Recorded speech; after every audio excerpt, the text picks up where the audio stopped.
So today we continue by computing more fundamental groups of specific examples of topological spaces. I'm going to start by proving that the fundamental group of the n-sphere is trivial when n is greater than 1. We already proved that the fundamental group of the circle is isomorphic to the additive group of integers, right?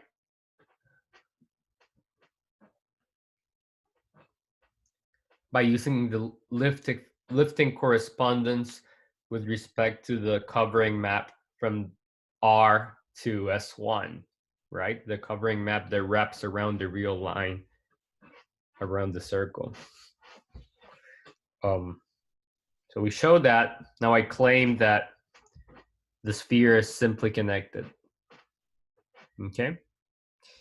And what's the idea? The idea is that the sphere minus a point, if you remove a point from the n-sphere, you get a simply connected space. Correct? What's that simply connected space? What do you get if you take an n-sphere and remove a point? Space homeomorphic to what? Rn minus 1? Or Rn maybe? Rn, yeah. How do you see that more formally? There's an explicit map, right? Yeah, that's the stereographic one, right? Stereographic projection, right?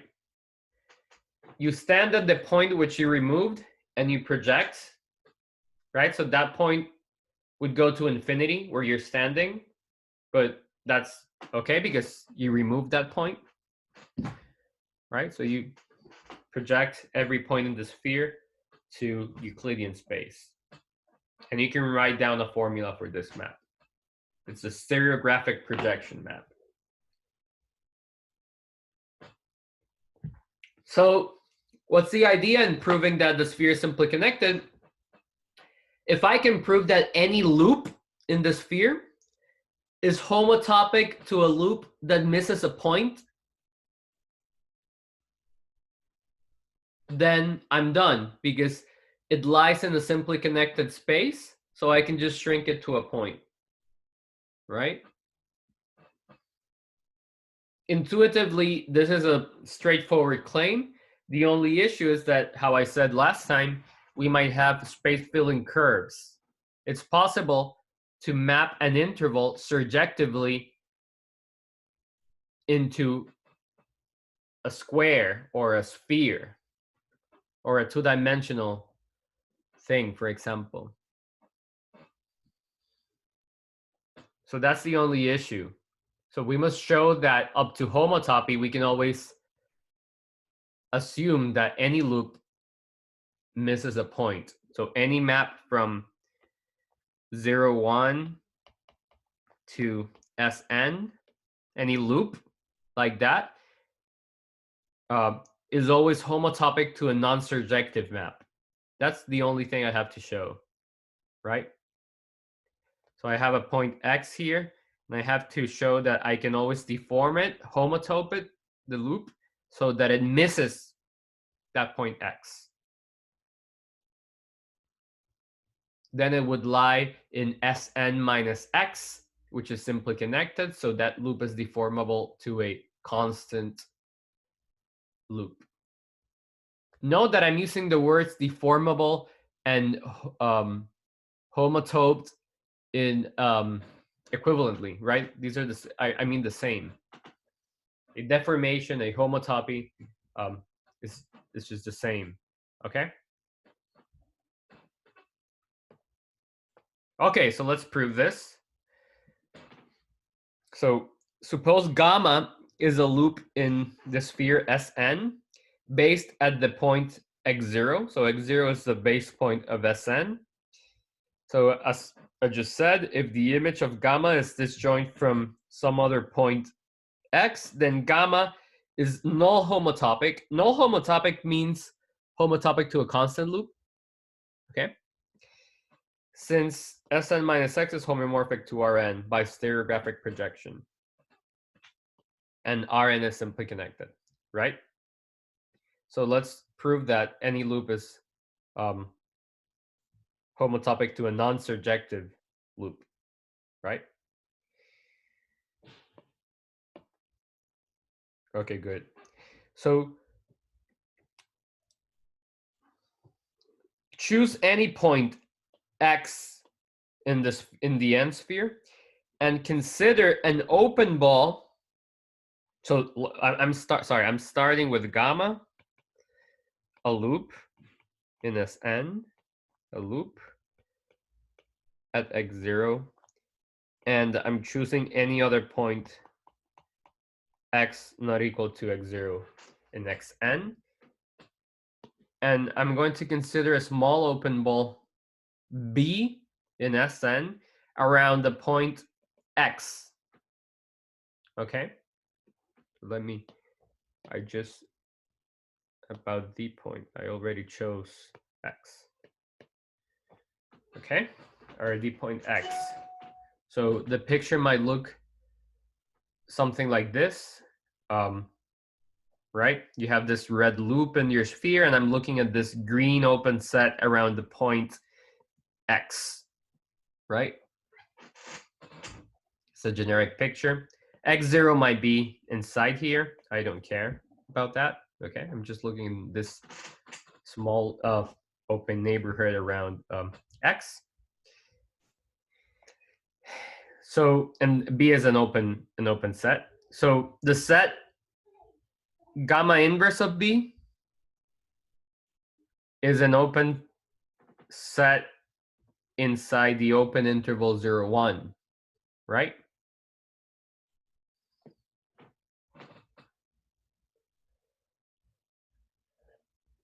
I'm sorry, can you explain again what the strategy is here?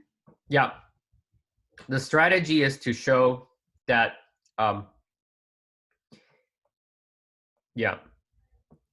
I look at this point x, right? And I'm going to consider an open set around x, given that red loop, gamma. And I'm going to push like this loop away from the point x so that it does not intersect x. And then I will obtain a homotopic loop which does not intersect x. So it lies in Sn minus x, which is just Rn. So I can just deform it to a point. Is this strategy clear? So I'm looking at an open set around x, and that might have intersections. I want to push away those intersections on that open set, okay, to obtain a new homotopic loop that does not intersect x. That's the strategy, okay?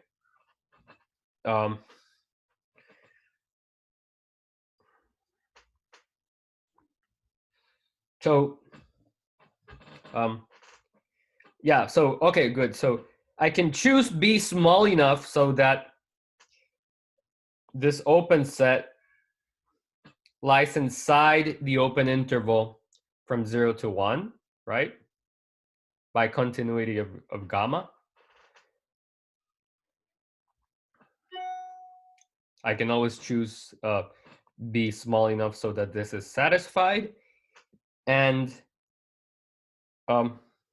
you will have an open set inside an open interval. So we know how those look like. It has to be a union of disjoint open intervals inside 0, 1, right? Because these form a basis for the topology of the interval 0, 1.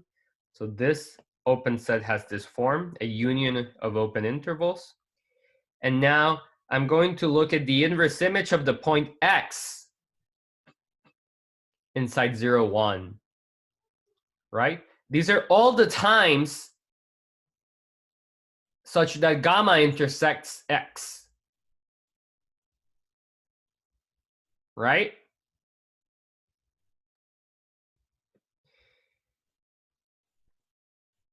This is compact, of course. So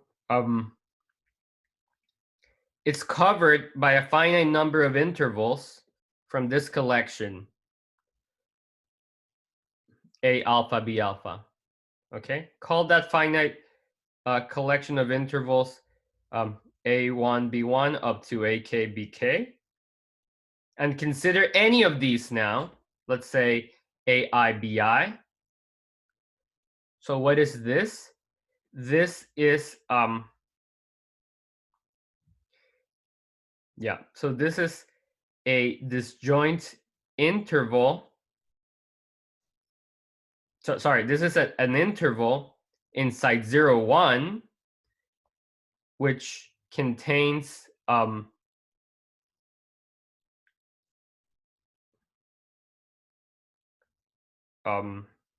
yeah, so all of these cover this set of times, right? So I'm going to look at one of them, AIBI, and I'm going to restrict gamma to the closure of this open interval, and I'm going to obtain a new path, right? This path is restricted to AI BI, which I'm calling gamma I.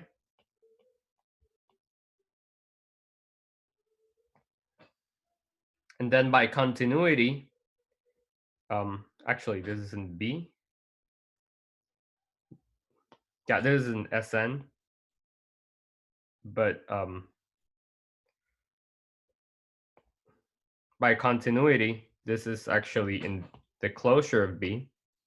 I can put the closure of B here. And the limit points of the interval, AI and BI, again, by continuity, map to the boundary of B, to the boundary of the ball. So what's the picture? The picture that I have can look like this. So maybe these points can be a gamma I of AI and gamma I of BI. So maybe the path enters the ball at this point, does something, and then it leaves the ball B at this point. Okay, so that's a possible picture for this situation here. And then I'm going to choose a path GI from gamma AI to gamma BI such that GI lies in the boundary of B. So what's the picture now? I look at the boundary of B. Let me use another color, maybe purple. I'm going to choose a path between those two endpoints. Okay? Whatever happens in that ball with the red loop is homotopic to that purple loop. Right? Because that ball is simply connected. So any two paths are homotopic. Right? So what I'm going to do now is that so again, since that the closure of the ball is simply connected, we may homotope gamma I, which is gamma I is just everything that happens inside this ball before leaving, right? That red loop can be homotoped to that purple loop, right? So I'm going to consider this new loop instead, which instead of doing this whole thing inside here, just moves around the purple loop to gamma IBI, right? So that's, I obtain a homotopic loop by doing that. And I do this for all I, right? Remember the I's were these intervals covering this compact set. So all intersections, right? This is the set of times where the loop intersects X. So all intersections happen at times inside these intervals. So I'm kind of like pushing away all these intersections using the same argument for each of these intervals. Does that make sense? And I do it for all of them. And what we obtain is a new loop, maybe call it G, which is homotopic to gamma, but now it's disjoint from X, since I pushed away all intersections using a homotopy inside a small ball. So I obtain a loop that does not intersect X. So it lies in Sn minus X. So it's deformable. You have a question in the chat. Yeah. How does this work when the missing point x0 is in B? No. So I think I said at the beginning that x0 can be here, but then that was not right, because I want to choose B small enough so that that does not happen, right? Does this answer your question? So I can do that by continuity, right? If x0 was contained inside B, then this would not be inside the open interval 0, 1, because x0 gets mapped to because 0 and 1 both get mapped to x0. I can always choose B small enough so that this does not happen. Is the argument does it make sense?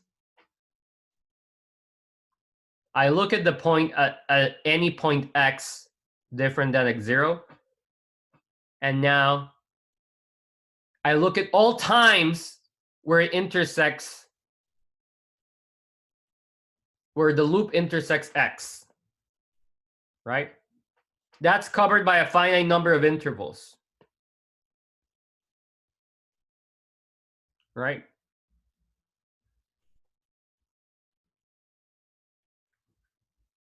And now I look at what happens. I look at the loop restricted to all of these intervals, right?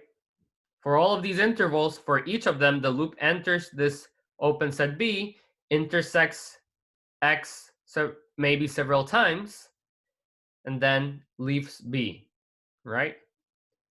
So for each of those settings, I push away this loop to a loop in the boundary. And in the end, I obtain a new loop that does not intersect X.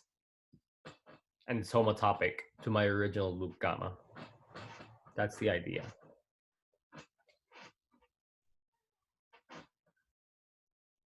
Any questions about this argument?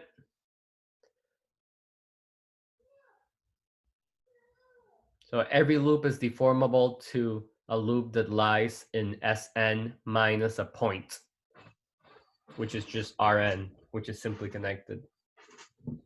So Sn is simply connected for n greater than 1.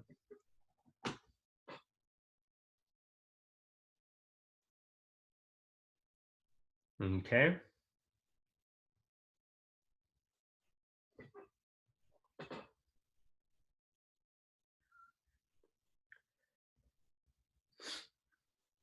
Why doesn't this argument work for S1? What fails? If I try to do the same thing for S1, do you guys see what fails? Can anyone tell me?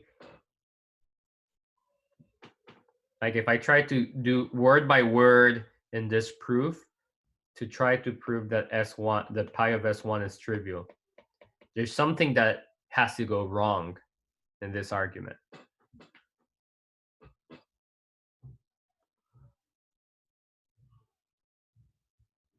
If I look at The S1, boundary isn't path connected. The boundary Yeah. would be Exactly. The boundary, I mean, if I look at B, at the ball in S1, how would that look like? I mean, S1 would look something like that, right? And then how would one-dimensional balls, B, would just be something like that, right? Sorry. Let me use black. So, yeah. So B, an open set would be, what's going on? Oh, I see. B would be something like that, right? An open set. But then what's the boundary of B?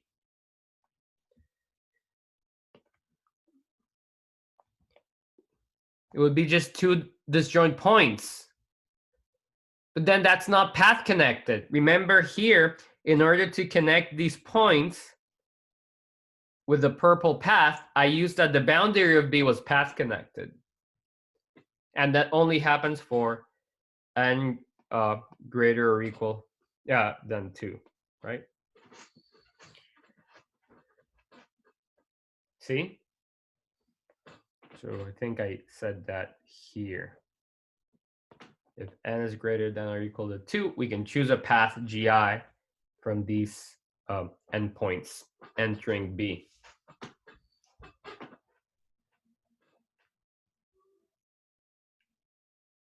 Does that make sense?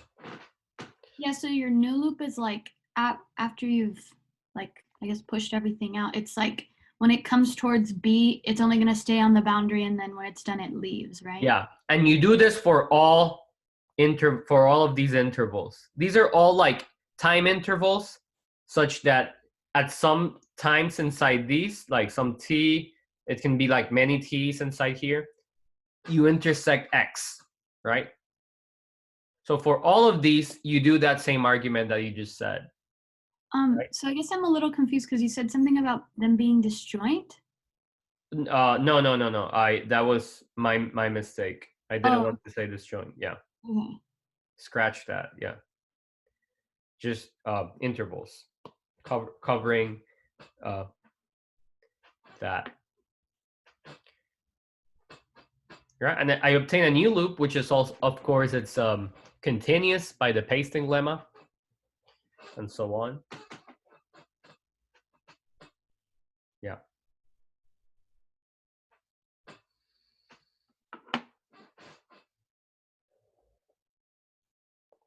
Cool. So we know the fundamental group of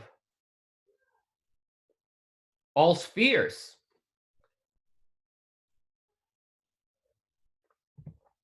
Let's try to compute more fundamental groups of other spaces.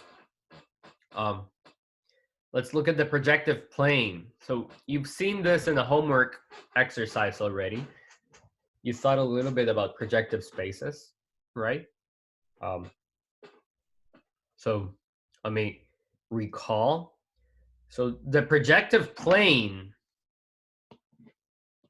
is a topological space, which is the quotient space obtained from the two-sphere by identifying or gluing a point x in the two-sphere with its antipodal point minus x. That's the projective plane. So you look at the two-sphere, like this green sphere, and you glue antipodal points. For example, this point and this antipodal point, if this is x, then this would be minus x here. These 2 points become the same point, right? And you do that for all pairs of antipodal points in your sphere. And you get something that might be hard to visualize. That's a projective plane. Why isn't it like, so is it like you're doing a quotient then? Are you quotient? Yeah. Okay. Then why aren't you just getting like the upper half sphere? Wait, well, why? Because you have to consider what happens at this boundary. at this circle, at this equator. So, you know, so you can think of it as the upper half sphere, an equivalent way of thinking it, right? And then identifying antipodal points in the equator, right? You still have to identify those. So yeah, so you only have like half of the. Like, Yeah, exactly. Yeah. So following Sophia's comment, equivalently, you could think of this as, what do I want to say? As a disk, right? As a disk, and identifying antipodal points in the boundary circle. That's equivalent, right? Because this disk would be this half sphere, right? Does that make sense? Sophia, you look confused. that's just not like the way I'm just thinking of repeating drawing what it. you said. That's just not the way I'm thinking of drawing it, I guess. But yeah, like that's what I'm thinking. Yeah. You identify all antipodal points. Oops, in the boundary of the end disk. So that's equivalent to this description here, right?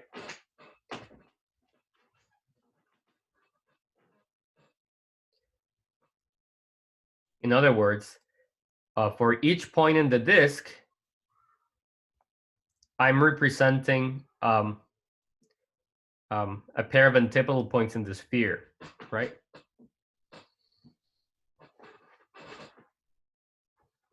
So you should think of this black disk as the top half or one of the halves of this sphere. So this is the projective plane.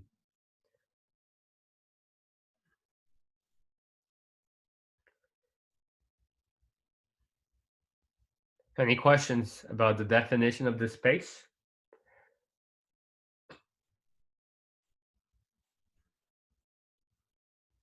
You can also think about it as the underlying set.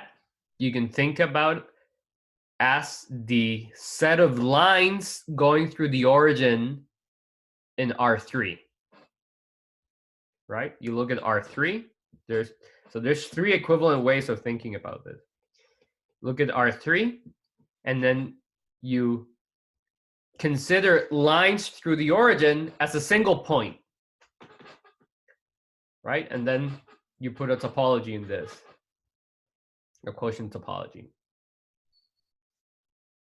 right? So this dotted line here is a single point in projective plane. So is this, I don't know, this line here like that, right? Which goes through the sphere. Okay, so that's the projective plane. And this idea generalizes to define projective spaces of higher dimensions as well. Okay. So I want to prove that, first I want to argue that the quotient map, which sends two antipodal points to the same point, right? That's a quotient map. It's also a covering map. I want to prove that it's evenly covered. I can find a covering of P2 by evenly covered open sets. But that's intuitively, that's straightforward as well, right? You look at P2, you can always take a small enough open set such that the inverse image consists of how many copies?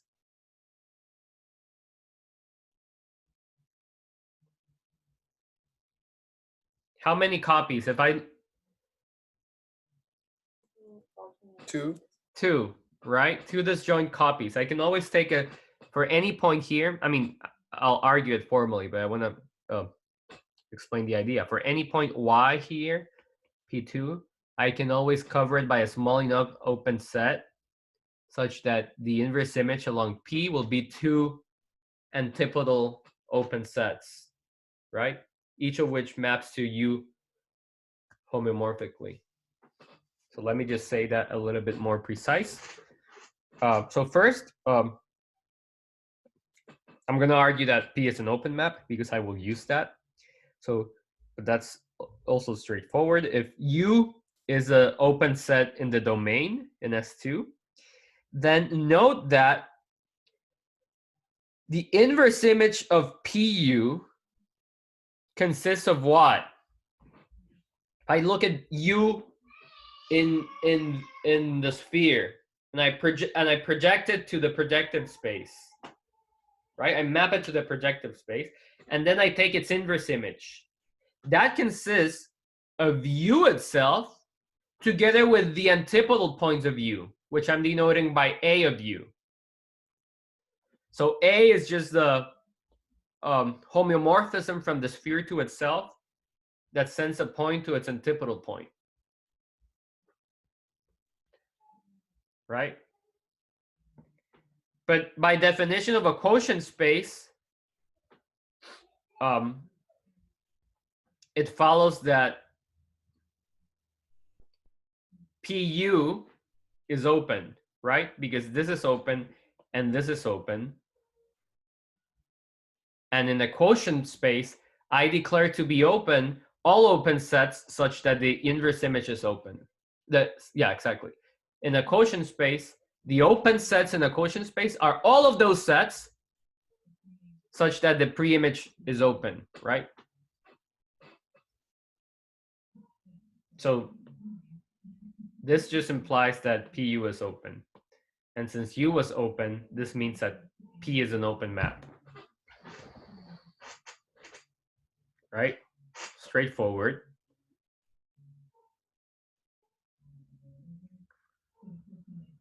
Now let me show that P is a covering map using this fact that P is open as well. I want to prove that I can cover the projective plane by open sets, all of which are evenly covered by P, right? So let Y be any point in P2. I'm going to describe an open set around Y, which is evenly covered, okay? So choose a point X in the pre-image of Y. And now consider some epsilon neighborhood. I'm working in the Euclidean metric, in the standard metric of R3. So consider an epsilon neighborhood U of this inverse image of Y, which I called X, inside S2, for epsilon less than 1. Using the standard metric in R3. So I look at my point Y. Y here lives in P2. And I look at an point X in the inverse image of Y. So X gets mapped to Y by P, right? And then I'm just saying, take a small enough open neighborhood of X, which is this dark green open set around the red point X, which does not intersect, it just does not intersect the antipodal of X. If I take it to be the intersection of the sphere with a ball in R3 of radius less than 1, it will never intersect the antipodal point, right? Because this distance here, assuming the sphere is of radius 1, right? Which by definition, I'm defining spheres to be of radius 1. This distance here is 2, right? 2 units in the standard metric. The diameter, right? So I take a neighborhood U small enough so that it does not intersect the antipodal of X. So U contains no pair Z together with the antipodal of Z because it's too small for this to happen. So it follows that if I restrict P to this open set, I get a bijective map, right? No two points get mapped to the same thing. So since I proved that P was open, an open set, it turns that implies that this restriction is also open. So I have an open map which is continuous and it's bijective. So it's a homeomorphism.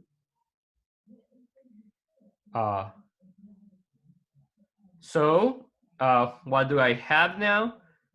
So yeah, so that's it. Now PU is the open set around Y, which is evenly covered, right? Now you look at PU, you look at the inverse image of PU, that consists of U and the antipodal of U. The antipodal of U looks like this. Let's do the antipodal of U. Looks like that, right?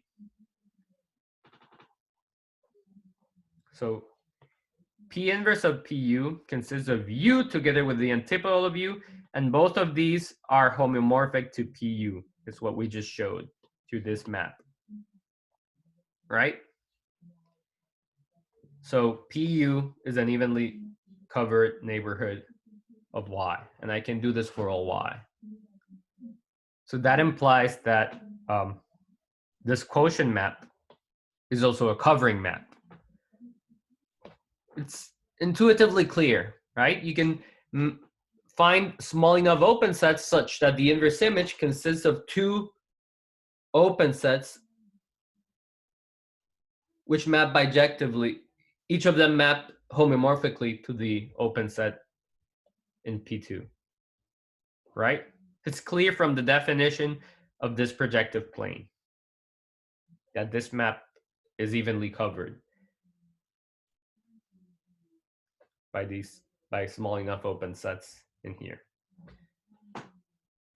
Is that clear to everyone?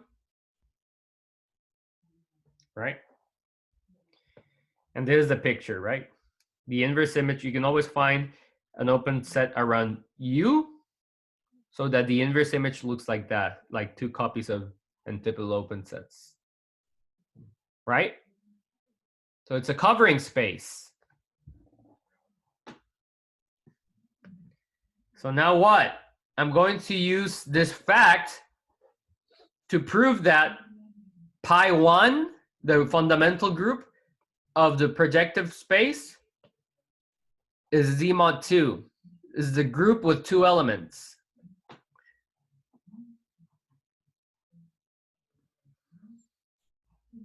Quick question, like Yeah. about the notation. So this is still like RP2, like that we had done in the homework, right? Yeah. So Okay, so then like when we're RP2, yeah.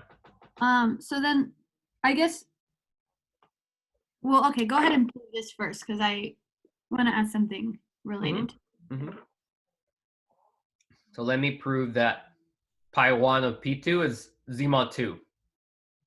And this will use this theorem 54.4 that I told you last night to take a look, this lifting correspondence, which is kind of like the key of using covering spaces, the key to using covering spaces to compute fundamental groups.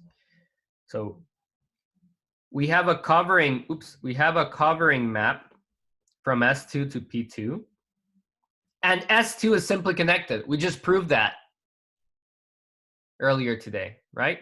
A few minutes ago.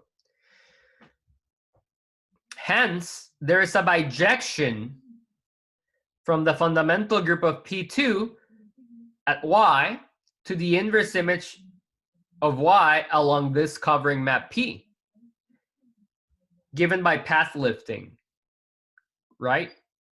This is that statement I told you to review last night. Let me quickly recall how this is defined. Actually, can someone tell me how this map of sets, this so far, a priori, this is just a map of sets, right? I have no structure here, no group structure here a priori, right? So how do I define this map of sets? Can someone describe it? Just review it. I have a homotopy class of loops at Y.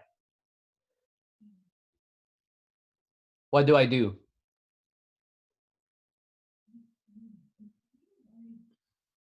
You were mapping to endpoints, I think, right? In the Yeah. in the larger one. An E, right? Yeah, an Or E. whatever. Yeah. So you have, so let's be more precise. You have E mapping to, well, P2 in this case, right? So, but B in general, right? This is B in general. So how do I define this map?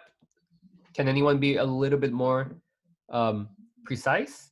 I have a loop here at the base of the Y. How do I obtain a point here? You map it to the lift, Uh-huh. like the value, the endpoint of the lift, the Exactly. value of the endpoint of the lift. So like we called it F tilde of 1. Exactly. So I lift this to some path in E, right? Since this is a loop, it starts and ends at the same point. This path will start and end at points in the inverse image of Y, right? And I just declare the point in this side to be the endpoint of the path up here, right? This is well defined because homotopy loops live to homotopy paths. We proved that along covering maps. So this is well defined, right? This is called phi in Munker's book. And this is the key to relate the fundamental group to covering spaces.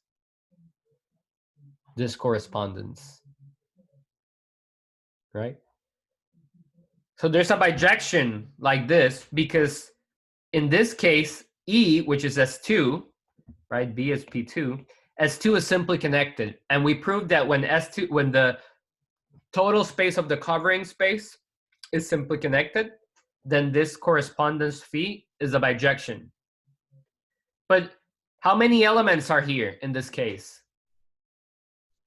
Just 2, right? 2 antipodal points getting mapped to Y. So that means that this has to be, this group has 2 elements. But there's only one group with 2 elements, right? Which you can call Z mod 2, I guess. Yeah. So I want to say something about the fundamental group. I keep stressing that this is the key to really understanding the fundamental group. So this was defined by Poincaré more than Poincaré was 19th century, right? I think late 19th century. So Poincaré was kind of studying covering spaces which appear in complex analysis and geometry. So he only had these pictures in mind, like covering spaces, then path lifting, and he was looking how loops lift and so on, I guess. And then he kind of, he showed, I mean, kind of, you can, there are translations of Poincaré's papers online, and it's interesting to take a look at least once. So he kind of argued that any space can be covered by a simply connected space. Always. Under very mild condition. That's called the universal cover. And it's unique. So covering space, universal covering of a space X, in the literature you'll see denoted by tilde X, is a covering space such that this is simply connected. And you can argue that they always exist and they're unique under very mild conditions on X. Like, so then you can like always compute this fundamental group, right? Exact. I mean, not compute it. You can always describe it in this way. Describe it, okay. Computing it is, I mean, because then, yeah, you can always describe it in this way, but then you have to make sense of the group structure on this side. Right, you can't say maybe like that it's a billion, or you can maybe say how many elements it has. You can say how many elements it has. You can say maybe it's a billion or not a billion. And that's what Poincare was playing around with. The idea of how to define it came later, much later. Poincare did not have like these like loops modulo homotopy classes of loops. He did not have that. He was looking at this, and he got to this idea, I think, through through branch coverings is something you see in complex analysis and geometry and so on, like looking at complex functions and so on.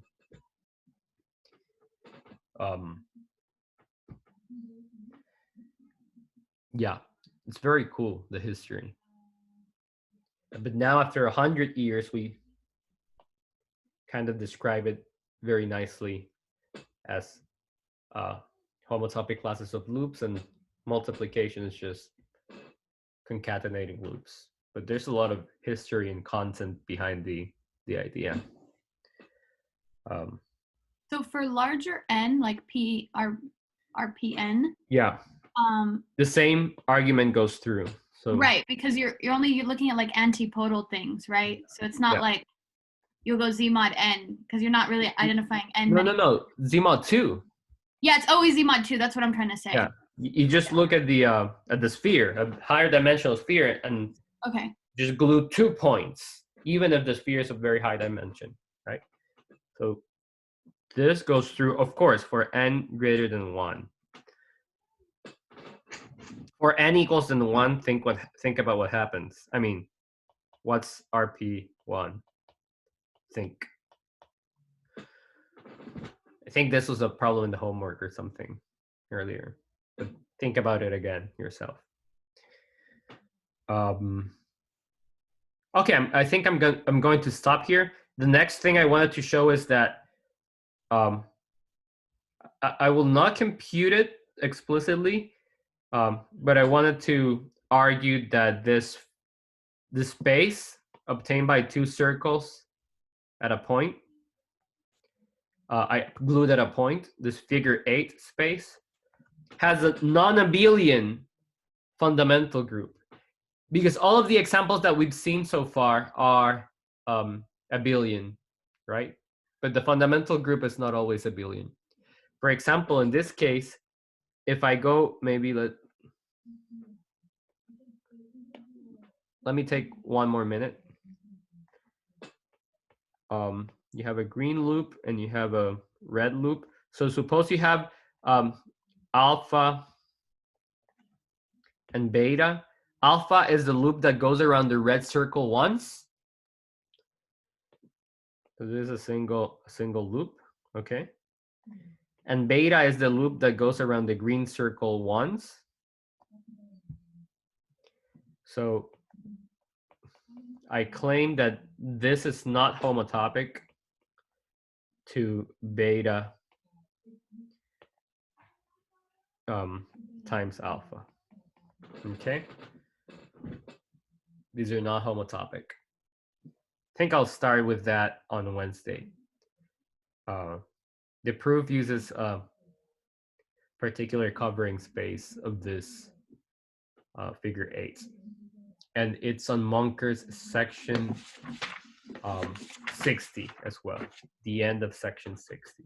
But at least for today, we computed as the fundamental group of Sn and the fundamental group of RPNs, okay? So corollary, Sn and, well, I can do it like this, Sn for n greater than 1, S1, and RPN. Of course, again, I did only RP2, but it's the same argument to show that the fundamental group. So corollary, these are all pairwise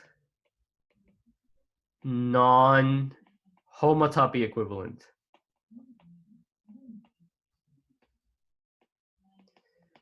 And consequently non-homeomorphic. Why? Because if they were homotopy equivalent, then the fundamental groups would be the same. But we just proved, oh, sorry. I made a mistake. I mean, I haven't told you how to distinguish SNs between themselves. So maybe but we can do that on Wednesday. Maybe we can do like that and like that for now. Okay. These three spaces are all pairwise non-homotopy equivalent, right? Because their fundamental groups are different. Okay? So they're non-homeomorphic. There's no homeomorphism between any two of these. They're topologically different. They're different shapes in the sense of topology. Any questions?